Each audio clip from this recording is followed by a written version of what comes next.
ആജ്ഞയെക്കുറിച്ച് അല്ലെങ്കിൽ ആ അത്ഭുതത്തെക്കുറിച്ച് രേഖപ്പെടുത്തുന്നില്ല. ഹല്ലേലൂയ. ഇനി നമ്മളതിൻ്റെ ബാക്കിയുള്ള ഭാഗങ്ങളിലേക്കാണ് സ്തോത്രം കടക്കുന്നത്. ഹല്ലേലൂയ, സ്തോത്രം. മത്തായി സുവിശേഷം 14-ാം അധ്യായം 13-ാം വാക്യത്തിൽ ഇങ്ങനെ, പടകിൽ കയറി നിർജ്ജനമായ ഒരു സ്ഥലത്തേക്ക് വേറിട്ട് വാങ്ങിപ്പോയി. സ്തോത്രം. അങ്ങനെ പോകാൻ കാരണം വരുന്നവരും പോകുന്നവരും അധികമായതുകൊണ്ട് അവർക്ക് ഭക്ഷിപ്പാൻ പോലും സമയം കിട്ടാതെ വന്നതുകൊണ്ടാണ് അങ്ങനെ ഒരു നിർജ്ജന പ്രദേശത്തേക്ക് മാറിപ്പോയത്. ഈ ശുശ്രൂഷകളുടെ തിരക്ക് പല ആളുകൾക്കും അറിയത്തില്ല. ദൈവദാസന്മാരുടെ ശുശ്രൂഷകൾ എന്ന് പറയുമ്പോൾ ചിലരുടെ ധാരണ ഉപദേശമാർക്ക് പണിയൊന്നും വിചാരിക്കാത്ത. അങ്ങനെയല്ല. ഏറ്റവും കൂടുതൽ തിരക്കുള്ള ആളുകളാണ്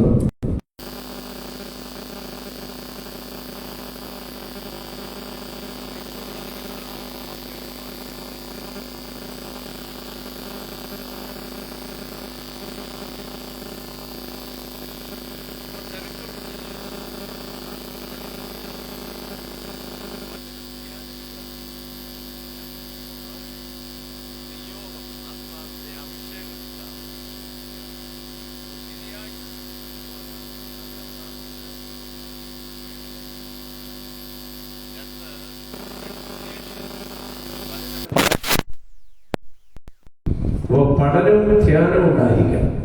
അല്ലാത്ത ആൾക്ക് ദൈവം ഇപ്പൊ തന്നു പറഞ്ഞിട്ട് അന്നേരം ഓർമ്മയിൽ വരുന്നെങ്കിലും അടിക്കാനേ പറ്റത്തുള്ളൂ. അല്ലാതെ ശരിക്കും അതിന് പഠിച്ച് ധ്യാനിച്ച് ദൂരത്തേക്കെടുത്ത് പറയാൻ ഒക്കത്തില്ല. ഇന്ന് 3:30 UK ഒരു പ്രസംഗമുണ്ട്. ടോപ്പിക് പ്രസംഗിക്കണമെന്നാണ് ഇങ്ങോട്ട് പറയുന്നത്. അതാണ് അങ്ങനെ പറയാറില്ല. ഞാൻ പറഞ്ഞു ഓക്കെ, പ്രൈസ് ദി ലോർഡ്. അപ്പോൾ എനിക്ക് തോന്നുന്നു നേരത്തെ പ്രസംഗിച്ചപ്പോൾ അത്തരത്തിലുള്ള പ്രസംഗമാണ് അദ്ദേഹം കേട്ടിട്ടുള്ളത്. സ്തോത്രം. അതുകൊണ്ടായിരിക്കണം അത് വീണ്ടും ആവശ്യപ്പെടുന്നത്. ഇപ്പോൾ ഞാൻ പറഞ്ഞു വരുന്നത്, പ്രസംഗം പലതരത്തിൽ തയ്യാറാക്കി പ്രസംഗിക്കും. സ്തോത്രം. അത് പ്രസംഗശാസ്ത്രവും വ്യാഖ്യാനശാസ്ത്രവും ഉപയോഗിച്ച് ആത്മനിയോഗത്തോടെ പ്രസംഗിക്കുമ്പോൾ അത് ദൂത് മാത്രമല്ല, കാണാനും കേൾക്കാനുമൊക്കെ അതിനകത്തൊരു ഭാഷയുണ്ടായിരിക്കും. മനസ്സിലാവുന്നുണ്ടോ? ഒരു ഭാഷയുണ്ടായിരിക്കും. അതുകൊണ്ടാണ് അങ്ങനെ പറഞ്ഞത്. അപ്പം ശുശ്രൂഷയുടെ തിരക്ക് നിമിത്തം വേറിട്ടിരുന്ന് ഒന്ന് വിശ്രമിക്കാൻ കർത്താവ് ശിഷ്യന്മാരും തയ്യാറാകുകയാണ്. സ്തോത്രം. നമ്മുടെ ആളുകളെല്ലാം പ്രധാനമന്ത്രിമാരായാലും മുഖ്യമന്ത്രിമാരായാലും ഒക്കെ ഈ അമേരിക്കയിൽ പോകുന്നു. സ്തോത്രം. അല്ലെങ്കിൽ കുമരകത്ത് പോകുന്നു. വാജ്പേയി ഇവിടെ നമ്മുടെ നാട്ടിൽ മലയാളത്തിൽ വന്നിട്ടുണ്ട്, കേരളത്തിൽ വിശ്രമത്തിൽ വന്നതാണ്. അത് തിരക്കാണ്, ടെൻഷനാണ്, തീരുമാനമെടുക്കലാണ്, അഭിപ്രായം പറയലാണ്, ആജ്ഞ കൊടുക്കലാണ്. ഇപ്പൊ കുടുംബത്തിനകത്ത് വരാൻ സമയം കാണത്തില്ല. അപ്പൊ അവർക്ക് വിശ്രമിക്കാനൊരു ടൈം കണ്ടെത്തുന്നത് 2 ആഴ്ചത്തെ പുറത്തോട്ടുള്ള യാത്രയാണ്. ഇതുപോലെ തന്നെയാണ് നമ്മുടെ മക്കളോ മരുമക്കളോ ഒക്കെ വിദേശ രാജ്യങ്ങളിൽ നല്ല ശമ്പളം വാങ്ങിച്ച് ജോലി ചെയ്യുന്നവർ അവിടെ നിന്ന് മറ്റേതെങ്കിലും ഒരു സ്തോത്രം കാണാൻ കൊള്ളാവുന്ന രാജ്യത്തേക്ക്, സ്തോത്രം ടൂറിസ്റ്റ് പ്ലേസിലേക്ക് അവർ യാത്ര ചെയ്യുന്നു. കാരണം അവർക്കും വേറിട്ട് ആശ്വസിക്കണം. മനസ്സിലാവുന്നു? അവ സ്വസ്ഥതയില്ലാത്ത ആളുകൾ, തിരക്കുള്ള ആളുകൾ വേറിട്ട് വിശ്രമിക്കാൻ ആഗ്രഹിച്ചതുപോലെ തന്നെ ഇവിടെയും തിരക്ക് കാരണം വിശ്രമിക്കാനായിട്ട് ഒരു നിർജ്ജന പ്രദേശത്തേക്ക് പോയതാണ്. പക്ഷെ ആ നിർജ്ജന പ്രദേശത്തിന് അടുത്തുള്ള പട്ടണം ബെത്സയിദയാണ്. ബെത്സയിദ പട്ടണം ഫിലിപ്പോസിന്റെ പട്ടണമാണ്. അതിനടുത്ത് അതിൻ്റെ പുറകിലുള്ള സ്ഥലത്തേക്കാണ് യേശുവും ശിഷ്യന്മാരും പോയത്. പക്ഷെ നിർഭാഗ്യവശാൽ ജനം യേശുവിനെ പിന്തുടർന്നു. എന്ന് പറഞ്ഞാൽ ജനത്തിന് ആവശ്യങ്ങൾ, ഭാരങ്ങൾ, രോഗങ്ങൾ, വ്യാധികൾ, ഇങ്ങനെ വിവിധ നിലകളാൽ അവർ വലഞ്ഞുകൊണ്ടിരിക്കുന്ന ടൈമാണ്. മനസ്സിലാവുന്നു? പ്രത്യേകിച്ച് 400 കൊല്ലം ഇന്റർ ടെസ്റ്റമെന്റൽ പീരീഡ് ആയിരുന്നു. ദൈവം മനുഷ്യനോട് ഇടപെടാത്ത വർഷങ്ങളായിരുന്നു. സ്തോത്രം. മക്കാവയ്യ കാലഘട്ടം എന്നൊക്കെ പറയും. മത്തായിക്കും മലാക്കിക്കും ഇടയ്ക്കുള്ള പീരീഡാണ്. അതിനുശേഷമാണ് യോഹന്നാൻ മരുഭൂമിയിൽ വന്നൊരു ചെറിയ വഴിയൊരുക്കലൊക്കെ നടത്തിയിട്ട് പിന്നെ കർത്താവിന് വിട്ടുകൊടുക്കുകയാണ് മിനിസ്ട്രിക്ക് വേണ്ടി. അപ്പോൾ 400 കൊല്ലത്തെ ദൈവിക ഇടപെടൽ, അത്ഭുതങ്ങൾ, അടയാളങ്ങൾ, സൗഖ്യം, പ്രവാചക ശബ്ദം, ന്യായാധിപ ശബ്ദം, രാജാക്കന്മാരുടെ ശബ്ദം ഒന്നുമില്ലാതെ ജനം യാന്ത്രികമായി ആന്തരിക മുറിവുള്ളവരായി, സ്തോത്രം, മതത്തിൻ്റെ ചട്ടങ്ങളിലും ആചാരങ്ങളിലും അനുഷ്ഠാനങ്ങളിലും അകപ്പെട്ട് വല്ലാതെ നട്ടം തിരിയുമ്പോൾ അതിൻ്റെ നടുവിൽ മരുഭൂമിയിൽ നീരുറ പോലെ കർത്താവ് തൻ്റെ ദൂതമായി വചനവുമായി വന്നു. കരമൊന്നുയർത്തി കർത്താവിനെ സ്തുതിക്കാമോ? അതുകൊണ്ട് തന്നെ ഇവർക്ക് വിശ്രമം വേണമെങ്കിലും ജനം സമ്മതിക്കാത്ത തരത്തിൽ സ്തോത്രം എന്ത് ചെയ്യുകയാണ്? അവരെ ഫോളോ ചെയ്തു, യേശുവിനെ ഫോളോ ചെയ്തു, ശിഷ്യന്മാരെ ഫോളോ ചെയ്തു. അപ്പോൾ ആ നിർജ്ജന പ്രദേശം മുഴുവൻ ആളുകളാൽ നിറഞ്ഞു. ആളുകളാൽ നിറഞ്ഞു എന്ന് മാത്രമല്ല, ചില ദിവസങ്ങൾ അവരവിടെ കഴിഞ്ഞു. സ്തോത്രം. മത്തായി 14:14 പുരുഷാരത്തെ കണ്ട് യേശു അവരിൽ മനസ്സലിഞ്ഞു, അവരുടെ രോഗികളെ സൗഖ്യമാക്കി. ഈ രോഗശാന്തിയുടെ ഒരു ബേസ് എന്ന് പറയുന്നത് കമ്പാഷനാണ്, ദൈവത്തിൻ്റെ മനസ്സലിവാണ്. നമ്മൾ പലരും കണ്ടിരിക്കുന്നത് അധികാരമായിട്ടാണ്. യേശുവിൻ്റെ അധികാരം, യേശുവിനുള്ള അധികാരമാണ് സൗഖ്യമാക്കുന്നതെന്നാണ്. യേശുവിന് അധികാരമുള്ളപ്പോൾ തന്നെ ഈ ആളിൻ്റെ അവസ്ഥയിൽ മനസ്സലിഞ്ഞാണ് കർത്താവ് സൗഖ്യമാക്കുന്നത്. അപ്പൊ നമുക്കെന്ത് വേണം? ആർക്ക് വിടുതൽ വേണോ അദ്ദേഹം ഒരു മനോഭാരത്തോടെ, ആവശ്യബോധത്തോടെ വരുമ്പോഴാണ് ഈ അത്ഭുതങ്ങൾ നടക്കുന്നത്. ഹല്ലേലൂയ. മനസ്സിലാവുന്നുണ്ടോ? സ്തോത്രം.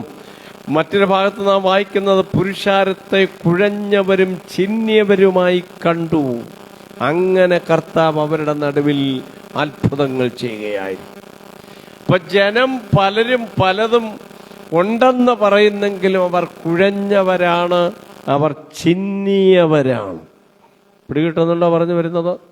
ചിന്നുക എന്ന് പറഞ്ഞാൽ എന്താ? ഒരു നല്ല കണ്ണാടി ഗ്ലാസ് താഴെ വീണ് ഒന്ന് പൊട്ടിയപ്പോൾ ചിന്നി അങ്ങ് ചെതറി. ചിന്നിക്കഴിഞ്ഞാൽ പിന്നെ ചെതറുക.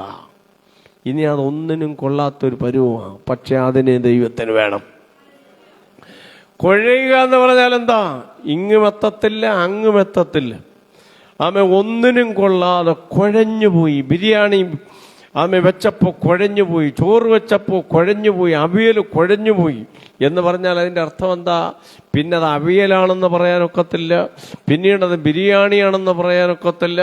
അങ്ങനെ വല്ലാതെ കുഴയുന്ന ആളുകളെ കണ്ടിട്ട് കർത്താവിന് അവരോട് മനസ്സലിവ് തോന്നി, അവരെ വിടുവിക്കുക. ഇന്ന് പകൽ നിന്റെ കുഴച്ചൽ കണ്ടിട്ട് നിനക്കത് വരണമെന്ന് പറയുന്നവനല്ല എൻ്റെ ദൈവം. നിന്റെ ആത്മീകമായ ചിഹ്നലക്ക് കണ്ടിട്ട്, ഭൗതികമായ നിന്റെ തകർച്ച കണ്ടിട്ട് കൈവിടുന്ന ദൈവമല്ല. അതിനകത്ത് യേശുവിനൊരു പദ്ധതിയുണ്ട്. അവിടുത്തെ കരം അനുകൂലമായി വെളിപ്പെട്ടു വരാനിടയാ. ഹല്ലേലൂയ. സ്തോത്രം. വൈകുന്നേരമായപ്പോൾ ശിഷ്യന്മാർ വന്ന് പറയാണ്, ജനത്തെ പറഞ്ഞയക്കണം. 2 കാര്യം. ഒന്ന്, ഇറിറ്റേഷനാ. ഞങ്ങളൊന്ന് വേറിട്ട് വിശ്രമിക്കാൻ വന്നപ്പോഴാണ് ഇതെല്ലാം കൂടെ കയറി വന്നത്. 2, ഇപ്പൊ അവരെ നിർത്തിയാ വല്ലതും കൊടുക്കണം, വെറുതെ വിടാനും ഒക്കത്തില്ല. അതുകൊണ്ട് ജനത്തെ പറഞ്ഞയക്കണം. സ്തോത്രം. ശ്രദ്ധിക്കണേ, കൂട്ടിവരുത്തിയത് യേശു അല്ല, ഇവര് തന്നെ വന്നതാണ്. പറഞ്ഞയക്കാൻ ശിഷ്യന്മാർക്കൊട്ട് അധികാരവുമില്ല. ആമേൻ. അതുകൊണ്ട് പറഞ്ഞു വിടണമെന്ന് പറയുക. എന്ന് പറഞ്ഞാൽ പ്രായം കുറഞ്ഞ 33 വയസ്സുള്ള യേശുവിനോട് പ്രായം ചെന്ന 50 വയസ്സുള്ള പത്രോസ് എന്ന് പറയുകയാണ്, മണ്ടത്തരം കാണിക്കരുത്, പറഞ്ഞു വിടണം. നിനക്കങ്ങനെ ഭവിക്കരുത്, പറഞ്ഞു വിടണം. മൂപ്പ് നല്ലതാണെങ്കിലും ദൈവികത നോക്കിയിട്ട് വേണം കാര്യം ചെയ്യാൻ. ഇവരെ പറഞ്ഞു വിടുന്നതല്ല ഇപ്പം നടക്കേണ്ടത്. ഇവർക്ക് ഇവിടെ ഒരത്ഭുതം നിങ്ങളാൽ നടക്കണം. അതുകൊണ്ട് മൂപ്പുണ്ടെങ്കിൽ കയ്യിലിരിക്കട്ടെ, ഞാൻ ജനത്തെ പറഞ്ഞു വിടുന്നില്ല, നിങ്ങൾ അവർക്ക് ഭക്ഷിപ്പാൻ കൊടുക്കണം. ചിലത് നമ്മുടെ നേരെ തന്നെ തിരിഞ്ഞു വരും. നമ്മൾ ആ റിസ്ക് ഏറ്റെടുത്ത് കൈകാര്യം ചെയ്യണം. ഹലോ, യേശുവിന്റെ ചുമലിൽ അത് വെക്കാമെന്ന് വിചാരിച്ചാൽ നടക്കത്തില്ല. അതാര് വന്ന് ആ വിഷയം പറഞ്ഞു, അവര് തന്നെ ആ വിഷയത്തിന് പരിഹാരമുണ്ടാക്കണം. യേശു പറയുകയാണ്, നിങ്ങൾ അവർക്ക് ഭക്ഷിപ്പാൻ കൊടുപ്പീൻ. എന്നാ പിന്നെ മിണ്ടണ്ടായിരുന്നു. നമുക്കെല്ലാം കൂടെ നേരെ ഫിലിപ്പോസിന്റെ വീട്ടിൽ കൂടെ അങ്ങ് പോകാം. 10,000-20,000 പേരല്ലേ ഇവരുടെ ഇടയിൽ. നമ്മളെന്തിനാ ഇങ്ങനെ ഇരിക്കുന്നത്? അറിയാതെ പുറകെ കൂടെ അങ്ങ് പോകാം. സമയമാകുമ്പോൾ ഇവരെല്ലാം പോയി കഴിയുമ്പോൾ പതുക്കെ പമ്മി നമുക്ക് യേശുവിന്റെ അടുക്കൽ വരാം. ഫിലിപ്പോസിന്റെ വീട് അവിടെ അടുത്താണല്ലോ എന്ന് അവർക്ക് പറഞ്ഞ് തിരിഞ്ഞൊഴിയാനൊക്കത്തില്ല. ചിലത് നിന്നെ കൊണ്ട് ചെയ്യിക്കാൻ ദൈവത്തിന് പ്ലാനുണ്ട്. ഞാൻ ഒന്നുകൂടെ കടന്നു പറയുന്നു. യേശുവും ശിഷ്യന്മാരും ശ്രമിക്കാൻ വന്നത് ശാരീരിക ക്ഷീണം കൊണ്ടാണ്. ശാരീരികമായ ലക്ഷ്യവും അവർക്കുണ്ട്. പക്ഷെ അതിനപ്പുറത്ത് അവിടെ എന്ത് സംഭവിക്കുമെന്ന് യേശുവിന് അറിയാമായിരുന്നു. ഹല്ലേലൂയ എന്ന് പറഞ്ഞാൽ അതിന്റെ അർത്ഥം ഇത്രയേ ഉള്ളൂ: വിളിയുള്ളവന് വിശ്രമമില്ല, അഭിഷേകമുള്ളവന് വിശ്രമമില്ല, ശുശ്രൂഷയുള്ളവന് വിശ്രമമില്ല. അവൻ എവിടെ പോയാലും വിളി വരും, അവന് ഫോൺ കോൾ വെളിപ്പെട്ട് വരും, അവൻ ഏത് രാത്രിയിലും ഉണർന്ന് പ്രാർത്ഥിക്കേണ്ടി വരും, അവൻ ഏത് രാത്രിയിലും ചിലർക്ക് വേണ്ടി മധ്യസ്ഥതയണച്ച് ഇടിവിൽ നിൽക്കേണ്ടി വരും. അതാണ് അതിന്റെ അർത്ഥം. വിശ്രമമില്ല, വിളിയുള്ളവർക്ക് വിശ്രമമില്ല. ചേർന്ന് കർത്താവിനെ സ്തുതിക്കാമോ? ഈ സ്ഥലം മരുഭൂമിയാണ്. This is a remote place. 2 നേരം വൈകി. It's already getting late. 3 സ്തോത്രം. Send the crowd away. പുരുഷാരത്തെ പറഞ്ഞു വിടണം. റിമോട്ട് പ്ലേസ് ആണെന്ന് യേശുവിന് അറിയത്തില്ലേ? റിമോട്ട് പ്ലേസ് ആണെന്ന്. നമ്മൾ യേശുവിനെ പഠിപ്പിക്കാനൊന്നും പോകരുത്. നമ്മുടെ പോക്കറ്റിൽ എത്ര ഉണ്ടെന്ന് നിങ്ങൾ എണ്ണുന്നതിന് മുമ്പ് നിങ്ങളുടെ പോക്കറ്റിൽ ദൈവത്തിനറിയാം. നിങ്ങൾ എണ്ണുന്നത് കൊണ്ട് അത് കൂടത്തില്ല. കൂടും. ചിലർ ഇവിടുന്ന് അങ്ങോട്ടെണ്ണം, പിന്നെ അവിടുന്ന് ഇങ്ങോട്ടെണ്ണം. ഈ എണ്ണുന്നതുകൊണ്ടൊന്നും കൂടത്തില്ല. ചിലർ വണ്ടിക്ക് എത്ര കിലോമീറ്റർ കിട്ടും ഭാഷയെന്ന് ചോദിക്കും. ഞാൻ പറഞ്ഞാൽ കിലോമീറ്റർ നോക്കാറില്ല, കാശ് കൊടുത്ത് പെട്രോൾ അടിക്കാറേ ഉള്ളൂ. എടാ, കിലോമീറ്റർ നോക്കിയിട്ട് എന്നാ കാര്യമാ? ദൈവം കാശ് തന്ന് പെട്രോൾ ടാങ്ക് വീണെങ്കിലേ വണ്ടി ഓടും. അത് ദൈവത്തിന് വേണ്ടിയാ ഓടുന്നതെങ്കിൽ വണ്ടി ഓടിക്കോളും. യേശുവിന്റെ നാമത്തിൽ ഇന്ന് പകൽ ഉടപറജക ക്ഷന്തരാജകന പെട്രോൾ നോക്കിയല്ല നമ്മൾ കാര്യങ്ങൾ കൈകാര്യം ചെയ്യുന്നത്. ആത്മാവിന്റെ നടത്തിപ്പും നിയോഗമനുസരിച്ചാണ് കാര്യങ്ങൾ കൈകാര്യം ചെയ്യുന്നത്.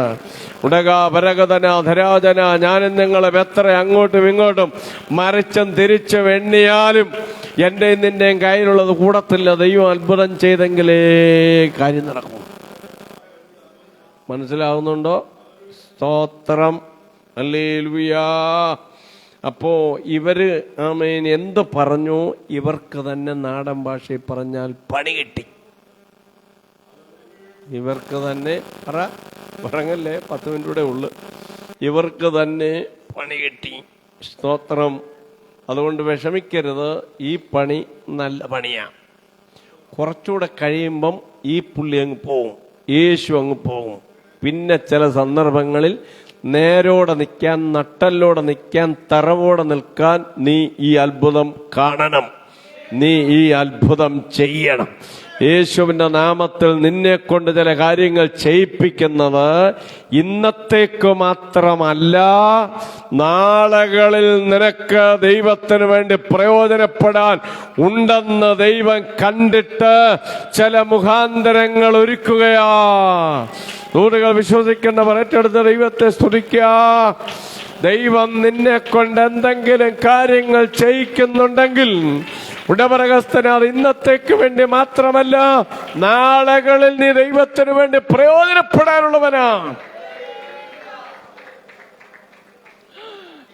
യായിറൂസിന്റെ മകളെ ഉയർപ്പിച്ചപ്പോ പത്രോസിനെ, യാക്കോബിനെ, യോഹന്നാനെയും കൂടെ അകത്ത് കിടത്തി. എന്തിനാണെന്നറിയാമോ? സ്തോത്രം. പത്രോസിനി തബീതയെ ഉയർപ്പിക്കാനുണ്ട്. പത്രോസിനി തബീതയെ ഉയർപ്പിക്കാനുണ്ട്. അത് പത്രോസിന് ഇപ്പം അറിയത്തില്ലെങ്കിലും യേശുവിന് അതിനറിയാം. അതുകൊണ്ട് ഇപ്പോൾ ഞാൻ ഉയർപ്പിക്കുന്ന മെത്തേഡ് യവനൊന്ന് കണ്ടിരുന്നാൽ ഞാൻ ഇല്ലാതെ വരുമ്പോഴും അവൻ ചില കേസ് ഉയർപ്പിക്കും. ഇന്ന് പകൽ യേശുവിന്റെ നാമത്തിൽ നിനക്ക് തരുന്ന എക്സ്പീരിയൻസ്, അത് പ്രാർത്ഥനയുടെ എക്സ്പീരിയൻസ്, അത് പാട്ടിന്റെ എക്സ്പീരിയൻസ്, അത് ആരാധനയുടെ എക്സ്പീരിയൻസ്, അത് കൺവെൻഷന്റെ എക്സ്പീരിയൻസ്, മറ്റൊന്നിനു വേണ്ടിയല്ല. ഓർഗൻ വായനയുടെ എക്സ്പീരിയൻസ്, അത് മറ്റൊന്നിനു വേണ്ടിയല്ല. നാളുകളിൽ നീ ഒറ്റയ്ക്ക് നിന്ന് ചിലത് ചെയ്യാനുണ്ട്. എത്ര പേർക്ക് ദൂത് മനസ്സിലാകുന്നുണ്ട്? ഒരാൾ കൂണ് കൊടുക്കാത്തവൻ 9 പേർ കൂണ് കൊടുക്കുമോ? 9 പേർ കൂണ് കൊടുക്കാത്തവൻ 90 പേർ കൂണ് കൊടുക്കുമോ?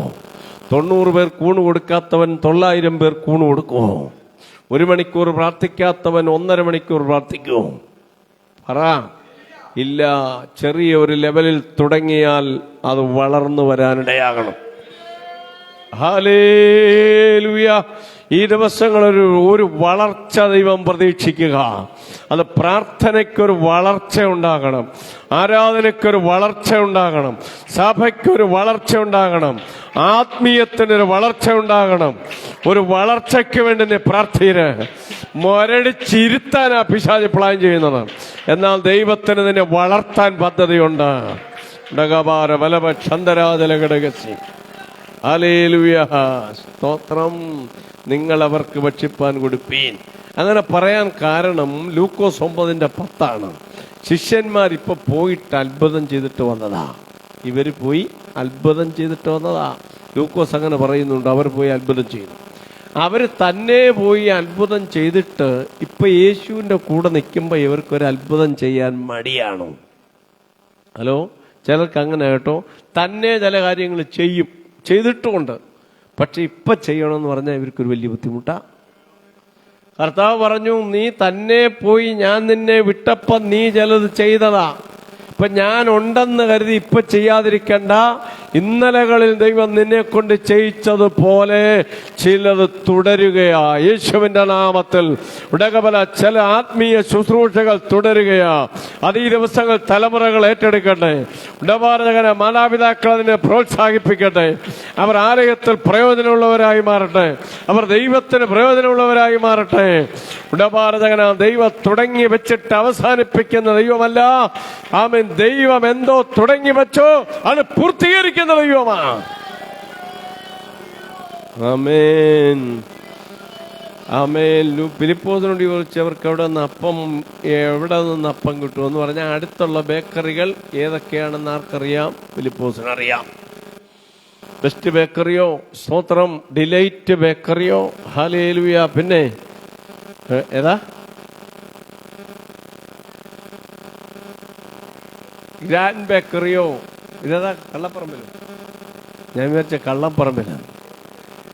കല്ലമ്പറമ്പിൽ ബേക്കറിയോ? ബേക്കറിയുടെ എല്ലാം പേരാർക്കറിയാം? സ്തോത്രം. ഫിലിപ്പോസിന് അറിയാം. അതുകൊണ്ട് ചോദിച്ചു എവിടെ നിന്ന് അപ്പം കിട്ടുമെന്ന് ചോദിച്ചു. ഹല്ലേലൂയ. യേശു കർത്താവ് ചിലത് പറയുമ്പോൾ തന്നെ യേശുവിനറിയാം ആ ബേക്കറിയിൽ അപ്പം കൊണ്ടൊന്നും ഇതിന് പരിഹാരമല്ല. ചില ചോദ്യങ്ങളൊക്കെ ചോദിക്കുന്നുള്ളതേ ഉള്ളൂ. സ്തോത്രം. കർത്താവിനറിയാം 50 ബേക്കറിയിൽ ഒരുമിച്ചെടുത്താലും 20,000 പേർക്ക് തികയത്തില്ലെന്ന്. പുരുഷന്മാര് മാത്രം 5,000, ബാക്കി നിങ്ങൾ നോക്കിയാൽ മതി, തികയത്തില്ലെന്ന്.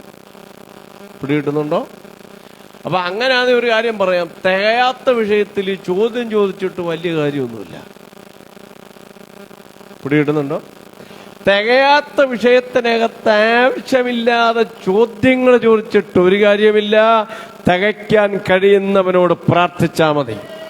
യേശുവിന്റെ നാമത്തിൽ തികയത്തില്ലെന്ന് നീ വിചാരിക്കുന്ന നിന്റെ ഭവനപ്പണിയോ വിവാഹമോ ഹയർ സ്റ്റഡിയോ വാഹന വിഷയമോ ഏതാണോ നീ ഭാരപ്പെടുന്ന സാമ്പത്തിക വിഷയം, അതിനകത്ത് നീ ദൈവത്തോട് പ്രാർത്ഥിക്കുമ്പോൾ ദൈവം കരനീട്ടും. അല്ലാതെ തികയാത്ത വിഷയത്തിനകത്ത് ഒത്തിരി ചോദ്യങ്ങളൊന്നും ചോദിച്ചിട്ടും പറഞ്ഞിട്ടും കാര്യമില്ല. എവിടെ നിന്നപ്പം ആകുമെന്നൊക്കെ. സ്തോത്രം.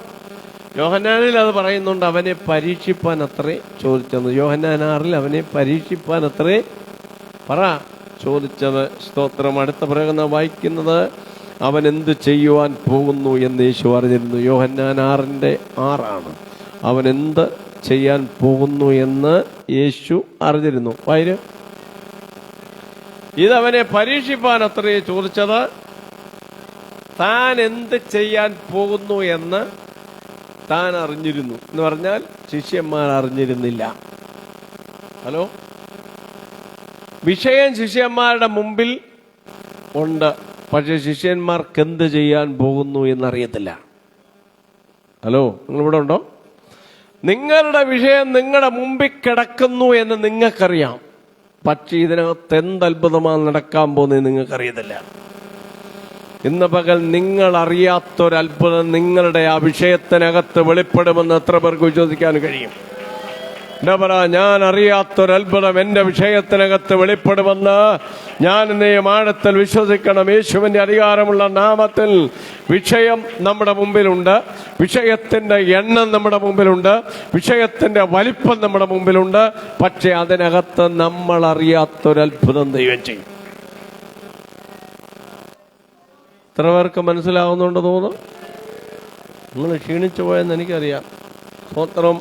ക്ഷീണിക്കരുത്. ആമേൻ. അപ്പൊ ഇരുന്ന് കേൾക്കുന്ന നിങ്ങൾക്ക് ഇത്രയും ക്ഷീണമാണ്, പ്രസംഗിക്കുന്ന എനിക്കെന്തോ ക്ഷീണമായിരിക്കും.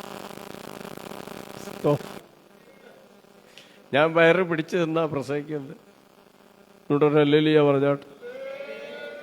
ഈ ഷുഗറൊക്കെ ഉള്ളവർ കുറച്ചൊരു 12 മണിയൊക്കെ ആകുമ്പോഴത്തേക്ക് പതുക്കെ ആടാൻ തുടങ്ങും. പൊടിയിടുന്നുണ്ടോ? സ്തോത്രം. അതുകൊണ്ട് എത്രയും പെട്ടെന്ന് നിർത്ത് കർത്താവി എന്നായിരിക്കും നിങ്ങളുടേത്. പക്ഷെ എൻ്റെ അകവും അതുപോലെ പിടിച്ചുകൊണ്ടിരിക്കുക. അതുകൊണ്ട് വിഷമിക്കരുത്. നമുക്ക് വേഗത്തിൽ അത്ഭുതം നടക്കാൻ പോവാ, അപ്പത്തിന്റെ അത്ഭുതം നടക്കാൻ പോവാ.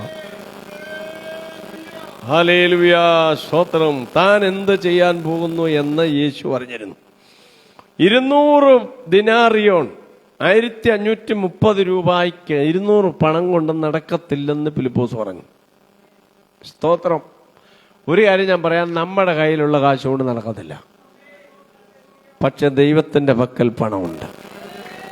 ഒന്നുകൂടെ കരം ഉയർത്തി വാതുറന്ന വിഷയങ്ങൾക്കായി സ്തോത്രം ചെയ്യാൻ. നമ്മുടെ കയ്യിലുള്ള പണം കൊണ്ട് കാര്യം നടക്കത്തില്ല, പക്ഷെ ദൈവത്തിന്റെ പക്കൽ പണമുണ്ട്. വിശ്വസിക്കുന്നവർ ഒന്ന് കരം തട്ടി വാതുറന്ന ആത്മാവിൽ ദൈവത്തെ സ്തുതിക്ക്. 200 രൂപ അവരുടെ പക്കലുണ്ട്, പക്ഷെ അതുകൊണ്ട് കാര്യം നടക്കത്തില്ല. പക്ഷെ നിന്റെ പണം നിന്റെ കയ്യിലിരിക്കട്ടെ. ഇപ്പൊ ഞാനൊരു ഉദാഹരണം പറയാം. ഈ 200ന്റെ കണക്ക് ഇവിടുന്ന് വന്നെന്ന് ചോദിച്ചാൽ ഫിലിപ്പോസിന്റെ കയ്യിൽ സ്തോത്രം ഒരു 10 പണം കാണും. പിന്നെ അന്ത്രയോസിനോട് ചോദിച്ചു കാണാം, 2 എൻ്റെ കയ്യിലുണ്ട്, 12. സ്തോത്രം. യാക്കോബ് പറഞ്ഞു 3 എൻ്റെ കയ്യിലുണ്ട്, 15. സ്തോത്രം.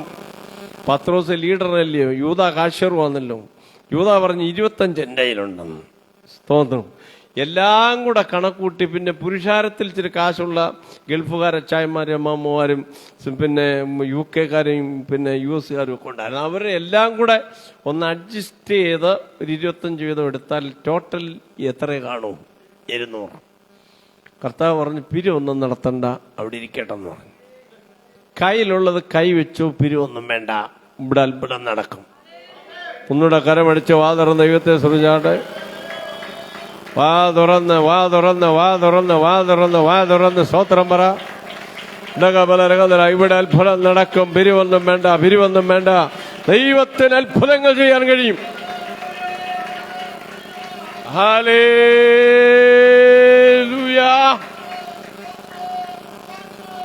ഞാനീ പറഞ്ഞത് ഇവിടുത്തെ വിഷയമായി പറഞ്ഞതോ. സഭയാകുമ്പോ പിരിവൊക്കെ കാണും, അതിനകത്ത് വിഷമിക്കുന്നത് അതല്ല പറഞ്ഞത്. ഇവിടുത്തെ വിഷയമാണ് പറഞ്ഞത്. സ്തോത്രം. ചിലർക്കൊരാശ്വാസമായി പിരിവില്ലല്ലോ ഭർത്താവിന്. സ്തോത്രം. കൺവെൻഷന്റെ പിരിവ് 5000 കൊടുത്തു. സഭയുടെ അത് വണ്ടിന്നാ. സ്തോത്രം. വിഷമിക്കേണ്ട, ഊണ് നമുക്ക് ഫ്രീ. ആ വണ്ടി ചാർജും ഫ്രീ അല്ലേ വെച്ചാൽ വണ്ടി ചാർജ് മുന്നെന്നാ വേണം, കൂളായിട്ട് പോയി കേട്ടിട്ട് പോരുന്നാ മതി. സ്തോത്രം. അവിടുത്തെ ചവിട്ട് കൊള്ളാനും പോകണ്ട, നിൽക്കണ്ട. ഇവിടെ ഇതാണ് നമ്മൾ മനസ്സിലാക്കേണ്ടത്. നമ്മുടെ കയ്യിലുള്ളത് കണ്ടിട്ടല്ല കർത്താവ് അത്ഭുതം ചെയ്യുന്നത്. കർത്താവിന് ഒരു സ്റ്റാൻഡേർഡ് ഉണ്ട്, കർത്താവിനൊരു ഡിഗ്നിറ്റി ഉണ്ട്, കർത്താവിനൊരു മഹത്വമുണ്ട്. നിങ്ങൾ അതിലൊന്ന് ആഴമായി വിശ്വസിച്ചേ. നമ്മുടെ ഞെരുക്കത്തിനപ്പുറത്ത് കർത്താവിന്റെ മഹത്വമാണ് കാണേണ്ടത്. നമ്മുടെ ശൂന്യതയ്ക്കപ്പുറത്ത് കർത്താവിന്റെ വലിപ്പമാണ് കാണേണ്ടത്. ദൈവം ഒരു പ്രവൃത്തി ചെയ്താൽ അവന്റെ മഹത്വത്തിനൊത്തവണ്ണം അത് ചെയ്യും.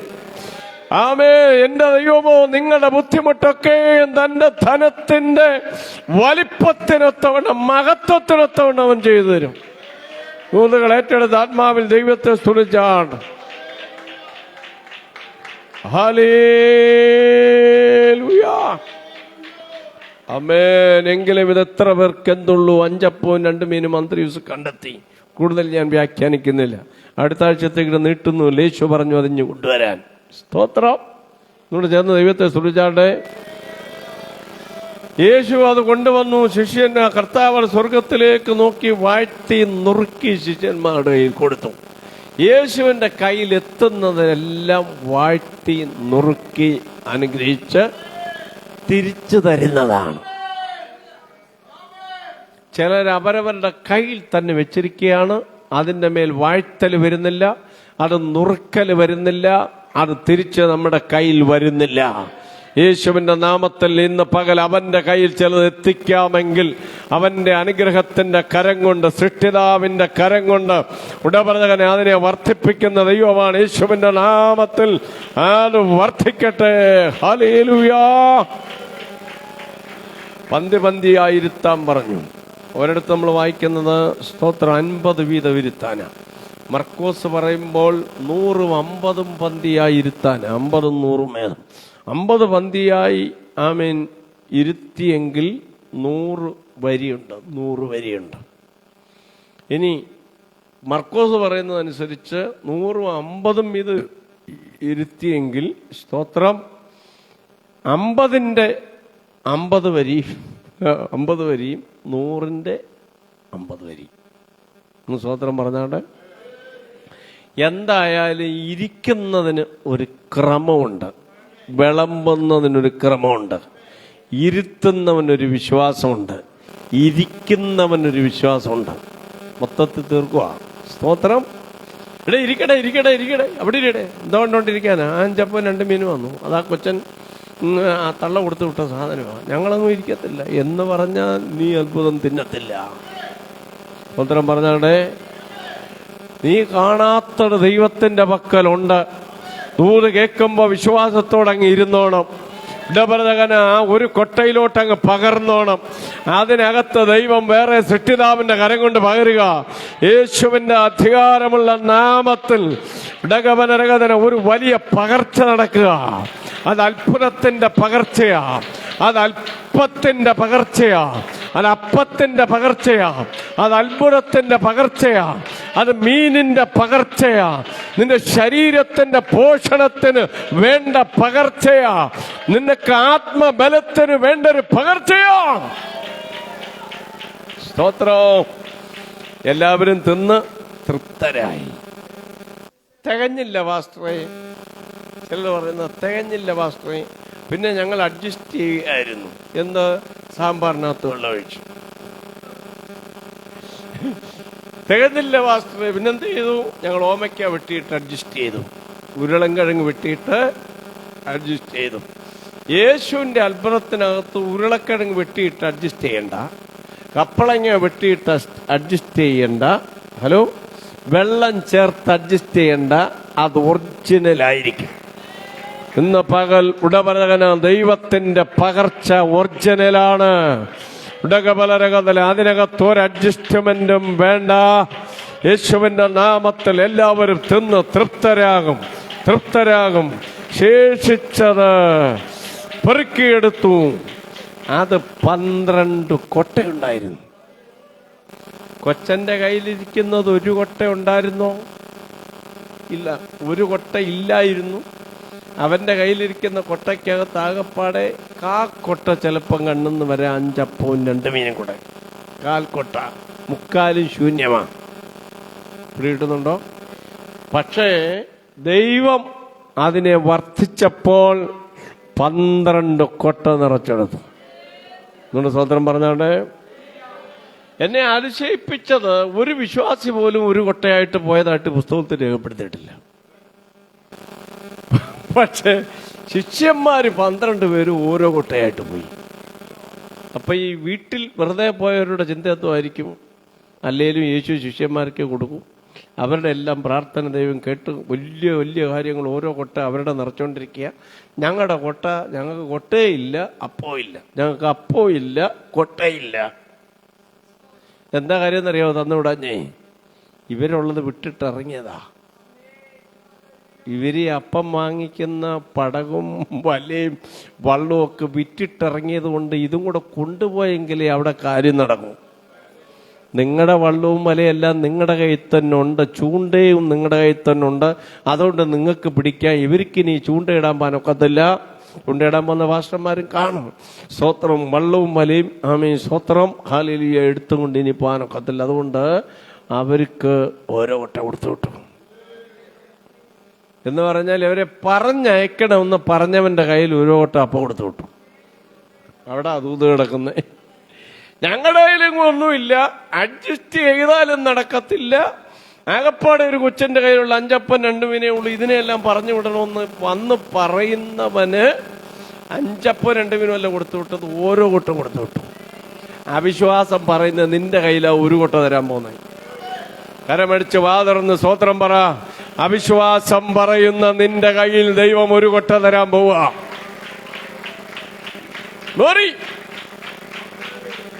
ആമേൻ. നിർത്തുക. ഒരു ദൂതും കൂടെ പറയണം. കഴിഞ്ഞ ആഴ്ച നമ്മൾ പ്രസംഗിച്ചതാ. സ്തോത്രം. ഈ അപ്പം എന്തിനാ കൊടുത്തുവിട്ടെന്നറിയാമോ? തിന്നാൻ വേണ്ടി മാത്രമല്ല. തിരിച്ചക്കരയ്ക്ക് പോകുമ്പോ എന്താ ഉണ്ടാകുമെന്ന് ആർക്കറിയാം? പറ. കാറ്റുണ്ടാകുമെന്ന് ആർക്കറിയാം? യേശുവിനറിയാം, ഇവർക്ക് അറിയത്തില്ല. അന്നേരം ഈ അപ്പവും കൊട്ടയും നോക്കണം. അതാ നമ്മൾ വായിച്ച മർക്കോസിൽ അപ്പത്തിന്റെ അവരുടെ ഹൃദയം കടുത്തിരുന്നത് കൊണ്ട് അപ്പത്തിന്റെ സംഗതി ഗ്രഹിച്ചില്ല. പിടിയോ? അപ്പൊ ഈ പോന്ന സമയത്ത് കാറ്റടിക്കുമ്പോ ഈ അപ്പവും കൊട്ടയും ഒന്ന് നോക്കിയാൽ മനസ്സിലാകും, അയ്യോ അത്ഭുതം ചെയ്ത യേശുവാണ് നമ്മുടെ ദൈവം. ഈ കാറ്റ് കണ്ട് ഞാൻ പേടിക്കണ്ട എന്നൊരു ഉറപ്പ് നിന്റെ അകത്ത് വരും. അതിനു വേണ്ടി കൂടെ ഈ അപ്പം കൊടുത്തു വിട്ടത്. കരമൊന്നടിച്ച് സ്തോത്രം പറഞ്ഞാട്ട് ആത്മനിറവിൽ ദൈവം നിനക്ക് വല്ലവും മിച്ചം തന്നു വിടുന്നെങ്കിൽ ഓർത്തോണം, അത്ഭുതം ചെയ്ത യേശു നിന്റെ കൂടുണ്ടെന്നുള്ള ഉറപ്പിനാ. കരമടിച്ച് ആത്മനിറവിൽ ദൈവത്തെ സ്തുതിക്കാം.